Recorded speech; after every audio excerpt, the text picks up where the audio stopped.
Fred, you got a little firsthand experience of this, so I want to ask you, because Dave and I talked about something yesterday that kind of bothered both of us, which was the whole Arch Manning publicly announcing that he's not getting any NIL money, or Sarkisian announcing it on behalf of Arch until he starts. And to me, that was just another instance of, look, Peyton Manning is great, but it seems like the Manning family goes above and beyond to control the narrative a lot of times. How common was that with Peyton at Tennessee, where the Manning family went out of their way to control the narrative?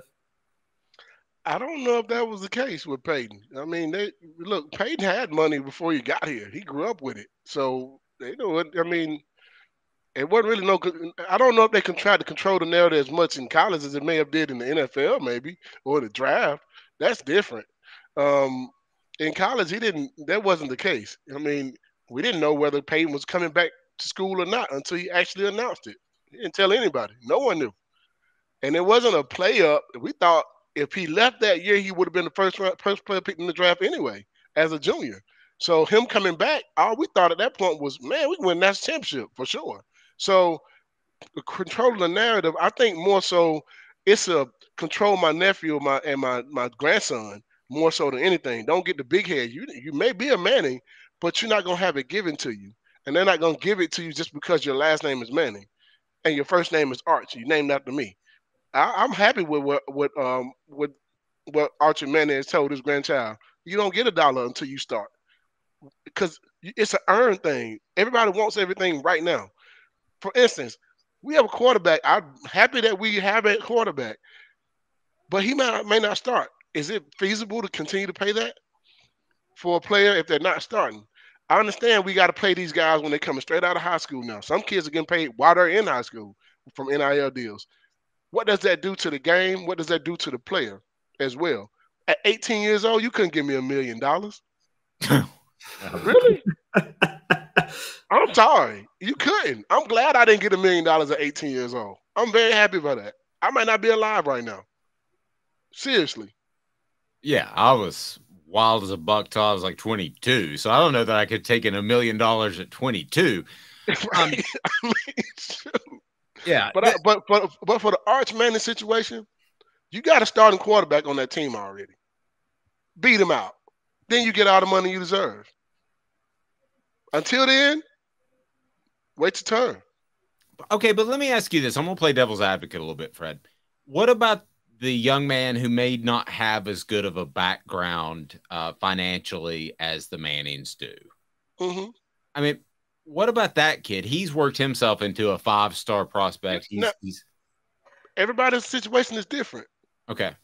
In this situation, it's the right situation to put him in. Why does he need the money? I don't mind him not taking the money, but I guess my issue was Steve Sarkisian publicizing it. I mean, do you think maybe that could have just stayed quiet, or do you think this is a good example to set? I think it's a good example to show the character of his player and his family, saying that, you know what, he's not going to get this money until, because if you're paying him that money and he's not on the football field, that's money you could be giving to guys who are actually playing. It's a fair point. Fair point. I love Fred because he always brings a different perspective and a player's perspective. That's why we love visiting with Fred. The other part of that is they're going to respect him more too. When he becomes a starter, because he didn't take that money right away, because he didn't necessarily need it, all those guys are going to be able to have opportunity to get some of that money that he was earmarked for. So when he becomes a guy, they already know what type of guy he is, what type of character he is. They already know, hey, look, this guy could have all of that. The cars that these guys are driving now, his family can buy it for him right now. He don't necessarily need it. He can have opportunities for you guys as well. That's a respect factor for when he comes to be. Because if he takes the money now and somebody else is on that team that's playing and not getting a dime, it's going to make a difference. That guy didn't even take the money. He doesn't even need it. That guy has more character than what I think. Well, interesting. So do you think any players might resent that Nico's already got $8 million supposedly? Could that be you? I don't think. I think it's a different situation. Nico is not a Manning. His family ain't all Hall of Famers. with a whole lot of money in the bank. That's a different story. So, question, because we talked about Peyton coming back. I always wondered. I want to know what your thoughts are. I do believe Peyton genuinely wanted to come back for his senior year. You think part of it though was he didn't want to get drafted by the Jets because he knew they were a pathetic franchise? I don't know. I think Peyton had already graduated college. He graduated as a junior. So you get to kind of have a year of just perfecting your game. You already have a really good football team. You have a great chance of winning a national championship. You're going to start the season off in the top 5, if not the top 2. I mean, everybody's situation is different. If I'm Peyton Manning coming from my background and I have an opportunity to be the first player picked in the draft, I'm sorry, I'm out. But I can't speak for what Peyton would do. If my parents were rich or well off, that might be a different story. But everybody can't have that opportunity. Everybody doesn't have that opportunity because they don't have. I'm not a Manning. I'm not a. You know what I mean? Like those are things that are a little bit different. If you came from, if you're Bill Gates' child, do you actually have to? I mean, would you have to actually leave college and go play football then? You don't necessarily have to. You see what I'm saying? So like, there's a difference. Some guys play this game because it may be their only means of being able to become a millionaire, plain and simple. But then if they've already had that lifestyle, they may not have to do it right away. And I think it was better for Peyton to be able to stay in college because if you look at his rookie year in the NFL, it wasn't great. You knew he had flashes of being one of the greatest ever. You know, he had all the flashes, but then that next year, you're like, okay, that's the Peyton Manning we know. But see, had he come out as a junior, he may not have been able to recover like that. Fair. I've been asking you this, which sounds crazy. I know you've been to a lot of practices. What do you think of what you've seen out of Nico? I think that's easier for me, Fred. That's easier for me than pronouncing his name. He said it. I can't be wrong, Fred, if he says it. So the more you play it, the funnier it gets. Well, I think that he is a great athlete. I think he has great arm talent. He can make every throw from any side of the football field. There was a guy by the name of Jacob Eason. You remember him? He played at Georgia. Yeah, the guy who the same year we threw the Hail Mary to beat Georgia, a few plays before that, he threw a pass from the right hash all the way to the corner of the left end zone, and it was on a dime. That's the type of arm talent he has. You don't find, that's a talent. That's a strong talent. I can't wait to be able to see him utilize that talent. But I do also think he needs to get stronger. He's a freshman.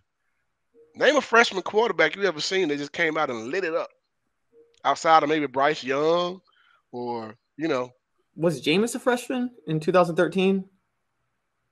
Was he? He was a redshirt freshman, I think. He was a redshirt freshman, not a true freshman. Right, not a true freshman. Johnny Manziel, but that's a whole different beast right there. That was a different type of football player. That's once in a generation type of player that he was. But I don't see many freshman quarterbacks coming in and just lighting it up their freshman year.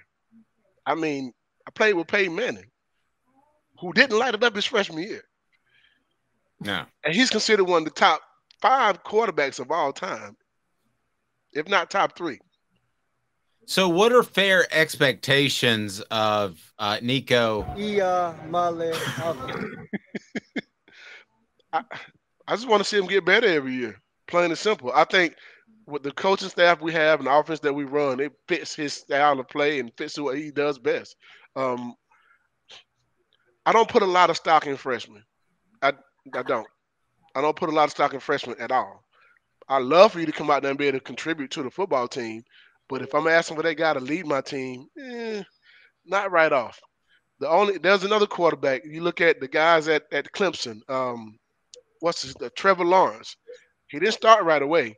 He did earn his position, and they were winning. They had a quarterback that had won and was still winning. They played against Georgia Tech, and that starting quarterback threw 4 interceptions. in the first half. You insert Trevor Lawrence, and he throws 4 touchdown passes in the second half to win the game. Interesting. I want to go back to the arm talent comment you made. Who had the best arm talent of any quarterback you faced? Just pure arm talent. Donovan McNabb. Oh, wow. Yeah. That's a good one. Hands down the best quarterback I played against in college. And you played against Jared Lorenzen too, right? Okay, well, he's not with us any longer, so let's be careful here. But just pure arm talent. Did he have arm talent? He had arm talent. He did. I mean, so did Tim Couch. Tim Couch had arm talent. They didn't have McNabb arm talent, though. Who was second? Who was second?